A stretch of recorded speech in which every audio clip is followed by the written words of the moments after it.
The Idaho murders case. I cannot stop talking about it. I want to break down the defense's latest moves, the surviving roommate's statements, and why some testimony is being blocked. And we've also got that new DNA findings that can really shake things up, but it totally shouldn't, but it could. Plus, theories on why these victims were targeted in the freaking first place. And then there's Bryan Kohberger himself. Let's get into it though. All right, so let's go back to November 13, 2022, 3 freaking years ago.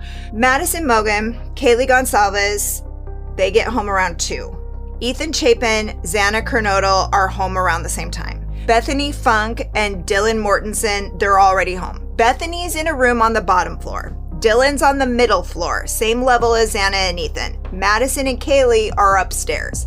Xana's on TikTok until 4:12 a.m. She also door dashes some food. It seems like that gets dropped off around the same time the killer gets there. Cops pull security video of a white Hyundai Elantra in their neighborhood just before 4 a.m. This is a very, there's not going to be a lot of cars in that neighborhood at that time, so they know this car is suspect. And they already rule out the DoorDash car. A little after that, a little after 4 a.m., Dylan starts hearing noises. She's hearing, because she, like you said, she's on the middle floor. It's like a 3-story house. Well, you were there. I did go there. And, you know, it's kind of weird. It's a 3-story house. Kind of looks like it started as one thing and they kind of built on it. It's a little bit Frankenstein. It has that sort of a feel. But just from pictures I've seen of the interior, the way they had it looked pretty cozy, you know, the kind of. And so if she was on the middle floor, then I guess she would be just about right under Madison. And she was hearing noises almost like, I think, was it Kaylee that had the dog? Yeah. Right. So it sounded like maybe she was playing with her dog up there a little bit. And people going up and down the stairs. Yeah, because the stairs are right by her room. So if you imagine, like, if the stairs are going up like this, the kitchen area is over here, and that's where the sliding glass door is. And Dylan's room is right here, and there's a door that kind of opens up right before the stairs. And from what I understand, didn't she, as she was hearing these noises, didn't she like peek her head out a couple of times, open the door, kind of see what was going on? Yes, 3 times. And it seems like the first time was more along the lines of a quiet down out there. I don't know that she said that necessarily, although there has been rumors that she did say that, but it was more like quiet, like a, what is going on? People are trying to sleep. Like she was irritated. Yeah. Like it's 4 in the remember, morning. This is that party house. It's not unusual for parties to happen. But at that point, at that time in the morning, everybody's done with their party, they're back. You don't expect to be hearing these kinds of noises. So she keeps like opening the door, because then the second time, I mean, the time, we could be, you know, you probably know the timing is, you know what I mean? The timing is a little bit off here, but she hears someone crying. She hears a voice say someone's here. She hears a man say something like, it's okay, I'm here to help you, whatever. And then the third time that she looks out is when she sees, allegedly, Bryan Kohberger. He's dressed all in black. He's wearing a black balaclava covering his head. Do you know what that is? No. It's weird because they describe it as a ski mask, but I wonder if it's this. A huge difference, but it's just because the balaclava covers more. It covers from here and like your whole face. Only thing showing are your eyes. That's like a ninja outfit, it sounds like. Yeah. Yeah. And who knows what exactly items of clothing, but he's all in black. And you got to imagine he's wearing gloves. So it's just like black. And that's what she's texting to Bethany downstairs. But then didn't she say she, like, the person she saw had bushy eyebrows, right? But when I look at pictures of Bryan Kohberger, I personally don't think his eyebrows look exceptionally bushy. But I will also say that if you are in the middle of the night, waking up from noises, maybe still half drunk, and you see somebody dressed like that, I mean, if this is the only thing you can see, that's probably going to stick out and be a little bit more prominent. So maybe if I saw that personally with the same person, I might even say, well, he had bushy eyebrows. Oh, I for sure think he has bushy eyebrows. Like that, when you look at him, that is the identifier, I would say. Really? I don't. Creepy gaze and bushy eyebrows. But Creepy gaze for sure. But I totally agree with what you're saying because that's all she could see. Right. And that's what's interesting because the defense is trying to stop her from being able to even say the words bushy eyebrows on the stand because they believe that the jury will hear that, look at Bryan Kohberger and be like, oh, bushy eyebrows, it was him. So maybe it's just my opinion. Well, I'm sure you're not the only one who thinks that, but I feel like that's why the defense is doing that. This is such a weird aspect of it because they really I have so many thoughts. So, like, where to start? So basically, apparently, when they're, searching the house, they go into Dylan's room and she's some sort of artist sketch. So she has all these sketches up on her walls and they're mostly of eyes and eyebrows. And the defense makes a big point in their court filings that were just released to say that that's kind of where she's getting it. That's where they're implying, like, in her mind, they're all bushy. She only looks at eyebrows. She only concentrates on eyes. She's fixated on eyebrows. Also focusing on the fact that she couldn't ID a picture of Bryan after they arrested him. Because that was my first thought. I mean, wasn't it yours? Like, my first thought was, all right, well, show it to Dylan. Does she think he's the guy? But she couldn't ID him because she didn't see anything except for this part. Yeah. So which I think makes her an even better defense witness. I mean, not defense witness. I think it makes her an even better witness, more believable because she wasn't out there being like, yep, that was him. Yep, it was him. You know what I mean? Because some people might, not me, but some people might just be like, well, if you arrested him and he looks super creepy and you think he's the guy, then that's the guy. And I'm just going to say whatever it's going to take to get this guy convicted. She didn't do that. She didn't say that she recognized him from the house. She didn't say that. She was like, I don't know. I was half drunk. I was half asleep. I was scared out of my mind. It was not a thing that your brain can comprehend. Yeah.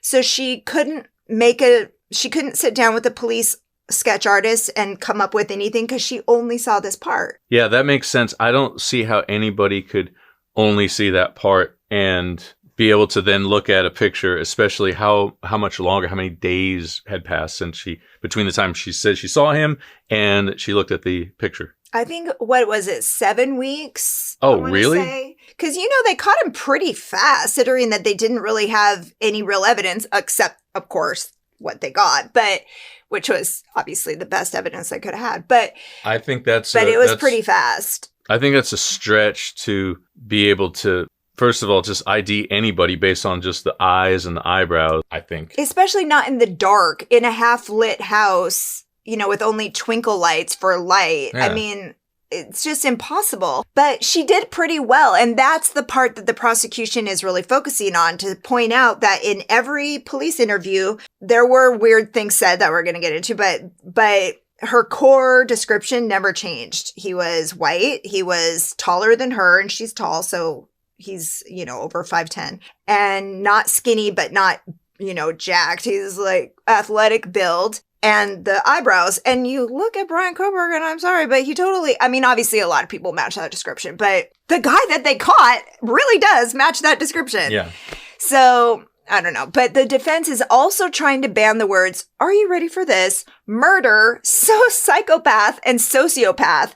It's as if it's like TikTok is hosting the trial and you can't say any words like kill, because it's just it's psychopathic talk. It's psychopath. I don't understand how they could omit those words like murder from a murder trial. If that's what happened. No, it's crazy. I don't understand how they can block her from describing the person they saw.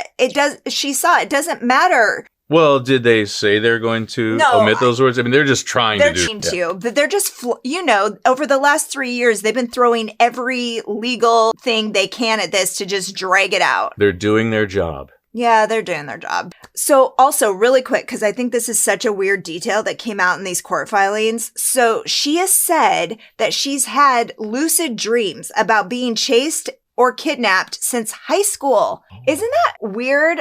That's almost like, let's see, I would put that, the dreams, and the pictures that she drew of eyes and eyebrows. Holy shit, I didn't even put that together. I was like, dude. That's how, I totally believe in that. And that's just crazy to me. Yeah. That's really crazy. That's something you would see in like a suspense thriller. Yeah, like with a supernatural element to it. Yeah, that's really weird. Mm. It's really weird, and it's also, that's so crazy. Now my mind is blown. But before that, I was just thinking of the universe, why? It's just so strange because she has those dreams, then she wakes up half asleep, half drunk, whatever, comes out, sees this scary man coming at her, and now she doesn't know, is this a dream? Am I dreaming?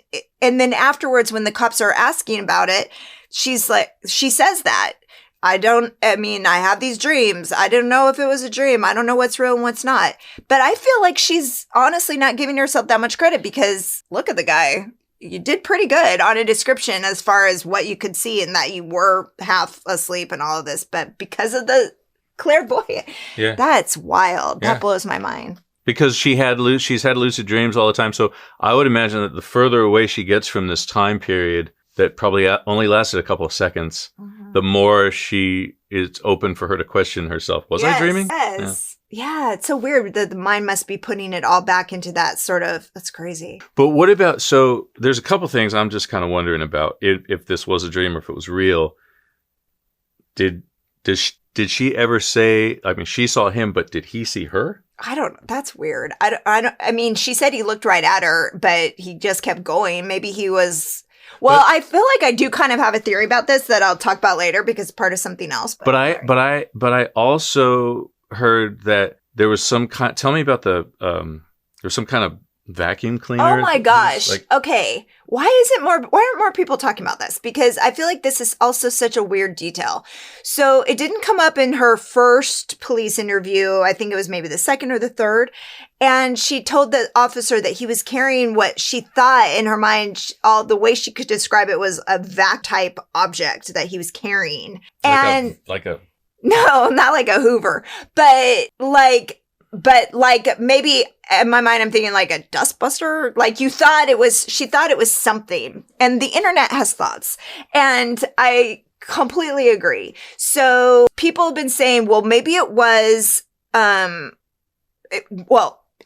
it was the knife, because you have to think about it. Those K-bar knives are long. They're massive. It's like almost a foot long. It's like a Rambo knife, right? Yeah, it's a Rambo knife.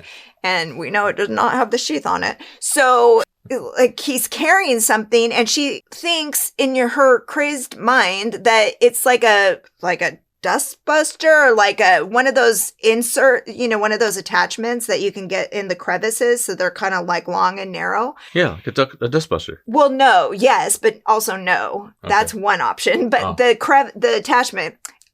Do you feel like it's funny that he doesn't know what I'm talking about? That it's an attachment that goes on the vacuum and it gets into the crevices. Oh, right. So I could see where she would have thought the knife was something like that. Okay. I could see that too. But I could also see that. Wasn't there a thing where she also said that she thought maybe she saw a fireman? Oh, yeah. Okay. So that also came up because, she's talking to the police multiple times right after this. And so different things you're remembering and whatever. So yeah, she kind of said, well, I thought maybe it was a fireman. Which seems weird to me if he was all dressed in black. Okay. The internet also has thoughts on this. So one person said that the Moscow Fire Department wears black. Oh. I looked it up. They kind of do, but they kind of don't. And when they're fighting a fire, they look like a fireman with the big burlap. But when they're not in uniform, yes, their uniforms are all black. But they kind of also look like a cop uniform, so it's not that unusual. But I could see, in my mind... I mean, it sounds weird, but I can also kind of understand this, where your brain is just struggling to make sense of this. And so this person wearing this thing, he's carrying something, he's in all black in your house all of a sudden. I guess I could get there. If you're shocked, you're 19, you're half drunk, you have no idea what's going on. I would say if I were on the defense side, I would definitely lean towards, that's dreams. That's dream stuff. Yeah. Dustbuster, attachment, fireman. I would point to that. Yeah, which I'm sure they will, but I don't know that it's a huge leap for the average person. like myself, if I was on the jury, if someone was like, well, it was actually the knife, I'd be like, absolutely it was the knife, because that's why I'll never be on a jury probably. But yeah. Could be. Yeah. There's also some internet buzz that Bethany from her downstairs bedroom saw a man stripping down outside the house that night from her room. So she saw that. So let's say, allegedly, Bryan gets to the house at 4 a.m. He's got his kill gear in his trunk. He strips down outside, puts that on, so there's no trace evidence coming from him to them, because all true crime fans know that it's very easy to bring your stuff in and take their stuff with you, so that's how you get caught. And Bryan knows better than anybody else how you get caught, because he is a criminology student. He's been asking killers how they got caught, and he's obviously read up for years on this. So if anybody knows exactly how to do this without leaving evidence behind, it is him. Of course, we know he made the biggest mistake in the world, but I have so many theories about this. So then he's stripping down, he gears up, he goes inside, he stabs 4 people. Dylan sees him dressed like that. He goes outside, out the sliding glass door, strips down again, takes off all the bloody gear, puts it in a bag, puts that in his trunk, and then drives home, which is why they didn't find anything in his car, allegedly, because we haven't heard that they found anything in his car. So I'm going to say no, but who knows? But so in this way, he's ensuring that there's no trace evidence from him to them or from them to him. But that's when Bethany saw him outside, leading to rumors that she saw a naked man that night. If Bethany saw a naked man, or a man stripping, that's the rumor. All of it. Right. Did she see it before anything happened, when he was changing into it, or did she see it after it was done, when he was changing out of it? Oh, I don't know. Yeah, exactly. The internet is not very specific with the rumors. So also, the defense doesn't just want to exclude the bushy eyebrow stuff. They also want a judge to exclude his Amazon shopping list from evidence that jurors are going to see at his upcoming trial, according to this newly unsealed court filing. So his lawyer claims that the Amazon evidence, including his click activity, should be banned because it's too vague and doesn't show a full picture. They also argue the account could have been used by other household members. Well, so you're like, too vague about what? What are we not supposed to see? Well, in 2022, Dateline reported that he bought a K-bar knife on Amazon. They're not saying it was the knife, but obviously, if you tell a jury that, I'm going to assume it's the knife. But his lawyer says that's not something that they want the jury to know, obviously. So what the effing hell? That seems very unrealistic to me, because they found a K-bar knife sheath at the crime scene, and their suspect Amazon account bought a K-bar knife. So how does it allegedly, it's unclear. Allegedly, how does it make sense to say, oh, you can't tell anybody about that? I just don't get it. It makes sense for the defense to want to say that I don't want the Amazon shopping to be part of the evidence, because that seems very clear chain of guilt. Like, you bought a knife, that knife sheath was found with a murder victim, and now we have the guy based on the DNA from the knife sheath, so ipso facto, you're the killer. You know what I mean? Right? Because, so of course they want to bar that. I guess I don't understand why that's allowed to be. I mean, I guess I wouldn't think that they would allow that to be barred. Oh, yeah. I totally agree. I mean, I can see why the defense wants it to be barred. Okay. But I can't imagine that they would allow that to happen under all of the circumstances. I would hope not, but that's the thing. That's why they're saying the words. It's very vague. There's a lot of, because I don't know, because of the way that the language that they're using, as in Amazon, you know, they're throwing a lot of stuff at you as a shopper, and it doesn't necessarily mean that you asked to see it. It doesn't necessarily mean that you bought it. So I wonder if they're also concerned that he was clicking on that knife and learning all about it, and then he bought it somewhere else. But just the idea that he was clicking on it, they don't even want the jury to see that, or that it even got served up to him by the Amazon system. So It's interesting, but it's also, it's just crazy. Like, yeah, somebody else in his household account. Who? I mean, he lived by himself. His parents? Are they on the same account? I think they're just trying to throw everything at it. No, it's crazy. It's just crazy to me how the justice system works, because there are all these weird little loopholes that your lawyers can use to get you out of something, but they totally shouldn't have to be able to. It's like, let the jury see that he did that. So, but I mean, I'm saying this and now I'm like, oh, well, what if he didn't? Yeah, that's true. Yeah, I mean, it's a tough call, but I feel like it would be a hard thing for them to suppress. Yeah. I have to wonder if they're going to get away with that, but that is one of the things they are trying to suppress. Crazy. There's a lot of little bits and pieces, I guess, what do they call it? Circumstantial evidence. But so the defense, though, is trying to build this case about an alternative killer because they apparently found, when they're searching the house, doing all the house, blood DNA on the handrail and on a glove outside that does not match Bryan. They don't know who it matches. They don't have a match. But here's what I have to say about that. Yeah, what could that be? I'm like, who cares? Because it's not that much DNA. Blood DNA from in the house and on the glove. And this is a party house. You don't think somebody could have cut themselves on some kind of something in this house at one point or another and left their DNA blood behind, little blood?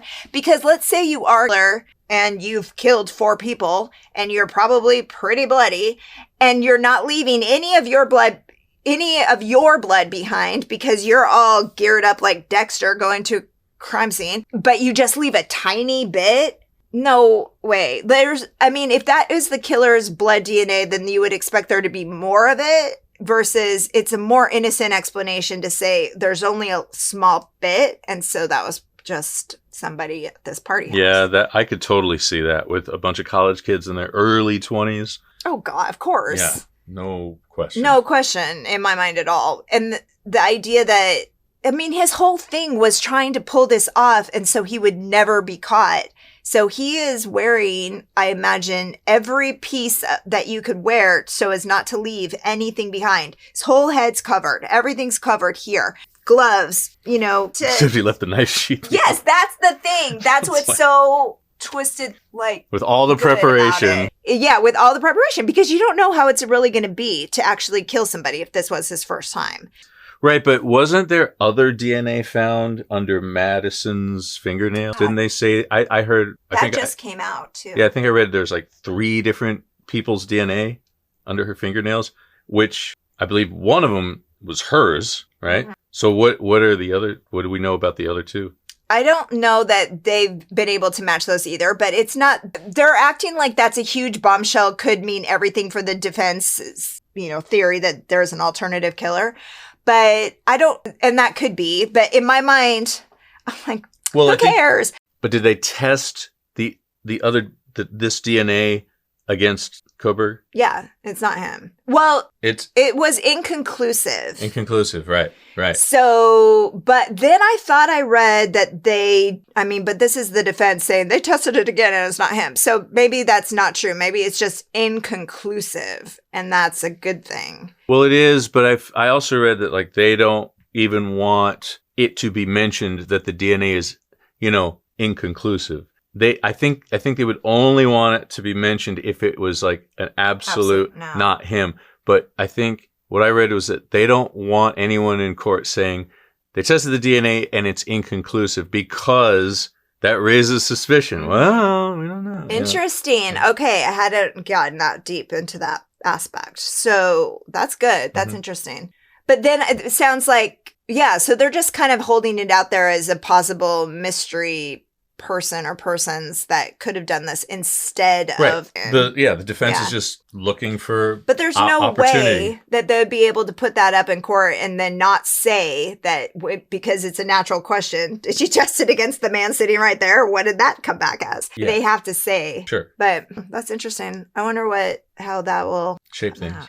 Okay, so I have all these crazy theories. Thank you, the internet. So I swear, I feel like people are so smart. Okay, so on Reddit, I know, but Reddit can be amazing sometimes. So Reddit, there's this user on Reddit and all of his commentators that they have this theory that noise that Dylan heard about the people running up and down the stairs that upset her, that was annoying to her at first because she thought it was a party thing. This user's theory is that it was Bryan, the killer, whatever, running back upstairs to get the knife sheath. And Xana, who was still awake, comes out of the room, maybe on her way to get the food that the door dasher dropped off on the doorstep. When she sees this figure in black, maybe she says something, I don't know, maybe not. And maybe he just goes for her. She fights back because we do know that is fact that she fought back the hardest, managed to even grab the knife because her poor hands. And then, but she's no match for this person. And then he also kills Ethan very quickly. They said it was like a quick cut across the throat. So, because I feel like Ethan definitely could have taken this guy, but he didn't really get the chance. This same Reddit user theorizes that this night was chosen specifically for a few reasons. And I don't know, to me, they make a lot of sense. But I also love conspiracy theories, so whatever. You let me know. But the University of Idaho campus that day, if you remember, was in full party mode. The Vandals, that's their sports team, their football team? I don't know. Okay, football. They were playing a home game against the University of California, Davis. So all 16,000 seats in the Kibbe Dome were filled. It's a massive party. Everyone would have been partying and drunk all day and night. Plus, Bryan's birthday is on November 21st, the following week. So this person's like, it's a sick present to himself. And I'm like, I totally get that. And it's almost winter break, so everyone's leaving. And he might have known that Kaylee had moved out recently because if you recall, she graduated early, got a job in Texas, and she was getting ready to kind of move on. So she was really only there that weekend for this party. And she got that new car. So she's only there temporarily. So the top floor where Madison's room would have been empty except for her bedroom. So he's got this all planned out that this is, if it's going to happen, it's going to happen tonight. But then he shows up and surprise, Kaylee's sharing a bed with Madison. And then it all falls apart from there. That's when all of a sudden he's got two people to deal with and Kaylee's fighting. And so we've heard that he had her cornered against the wall because of where the bed was. And of course, he leaves the leather knife sheath there because it's all kind of chaotic, more chaotic than he thought it was going to be. Then if that theory is correct, he's upstairs, Xana comes out, whatever happens, all of a sudden he's got 4 bodies instead of 1. But then, so what we're saying then is all the motivation for this night that you laid out makes sense, but that he was there primarily for Madison. Well, I believe that's been kind of theorized out there that it was her because he went to her room first. And the way that the house is laid out is, it's like Frankenstein, like you said, it's a little bit weird. So they kind of also have this theory that he had been there before, that he had cased this house out. And the roommates, I don't know if this is not verified, by the prosecution, but that they had seen that sliding glass door open. They'd come home to see that open or unlocked in the past. And so, in the days and weeks before this. What's interesting to me, though, is it's so weird because I do feel like when you're that age and you're in college, you do sort of feel like you're in this protected bubble, especially when you have a lot of housemates and there's parties and there's kind of people in and out all the time. And who knows, maybe they've just been like, oh, hey, I need a place to crash, okay, just come in through the kitchen, door's unlocked. So that seems very, very, very like doable, No question, especially in Moscow because they haven't had a murder there in 20 years, something like that. Yeah, it was a safe place. It's a super safe little town. And people leave their doors unlocked and sometimes, and when you're younger and you feel protected like that, I could totally see that happening. So then if the theory then is that he was there primarily for Madison and then all the other things unfolded because of those circumstances, where did he, how did he come up with this? Why was he targeting her or them? When did he first target? Yeah, that's the weird part because the prosecution has said there was no connection between Bryan Kohberger and these people. But I'm sorry, I call bullshit on that because that's one of those phrases that's like, was there a connection in that his sister used to date her brother or he used to date one? No, there wasn't that kind of obvious connection. But obviously, you don't randomly choose a house stuffed with pretty girls. That's not going to happen. They're obviously that house was not a random thing, that he targeted them in some way. And Reddit had a theory about how he targeted them. Okay, but first I have to say that I have been one of those people who has been on that Mad Greek restaurant where Madison and Xana worked. They serve vegetarian options. Is it all vegetarian? I don't know. In Moscow, and Bryan is vegan, so they have vegan options there, and he went there. And in my mind, I'm like, no brainer. That's where he saw her, and that's how he targeted her, and it went from there. But the owner of that restaurant has said multiple times that he's never been a customer, but I'm like, really? How would you know, man? Yeah. Because what if he paid with cash? What if you weren't there and you didn't see him? What if you don't remember? But I think he probably just wants to get a little distance. But there's another theory that Reddit has that is also really good. So the University of Idaho, like Commons, you know, that student center where all this stuff happens and there's food and events. Well, it's a multi-level building. So the food and stuff is down here and then there's levels around it. So you could be up here looking down. So what if Ryan popped over from the University of Washington, only like 15 minutes away, got himself some food, sat up there, and then just did a little hunting because, you know, that's why he went there. So whether it was the vegan restaurant, the vegetarian restaurant, or the Commons, we are saying possibly that he just was, maybe the house and all that wasn't random, but maybe the victims were random? Yeah. Oh, I absolutely believe that. Okay. He didn't know them before this. He had just moved into the area not long before to get his doctorate degree.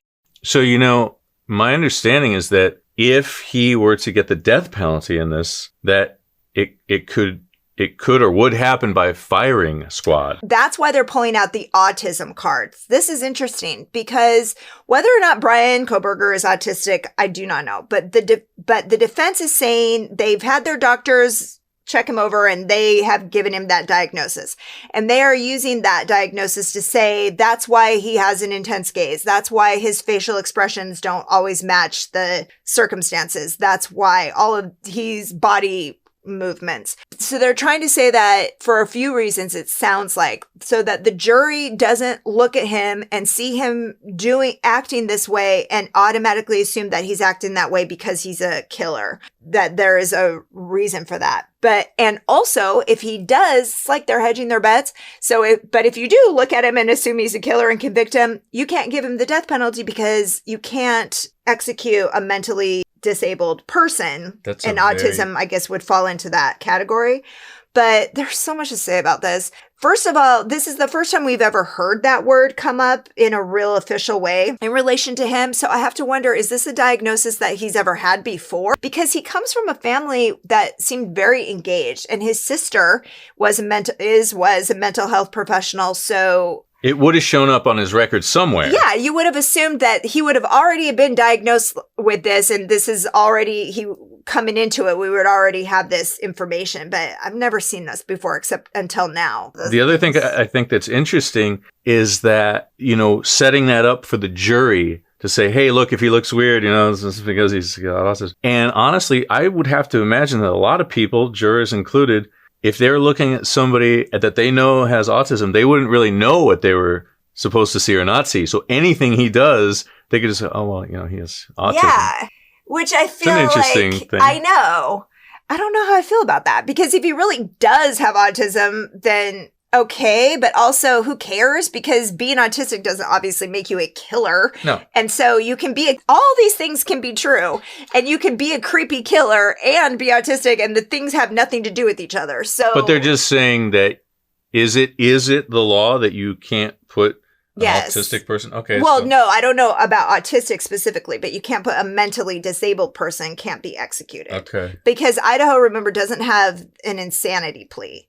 You know, they just killed a guy. They just executed a guy by firing a squad in South Carolina last week. I know. We're going to do a recap on it. Yeah. But yeah, it's a pretty crazy way to die. So anyway, I know it's a lot of tangents and a really deep dive conversation, but I want to thank you so much for letting me go on and on and on to you, my friends, because no one else will let me do this.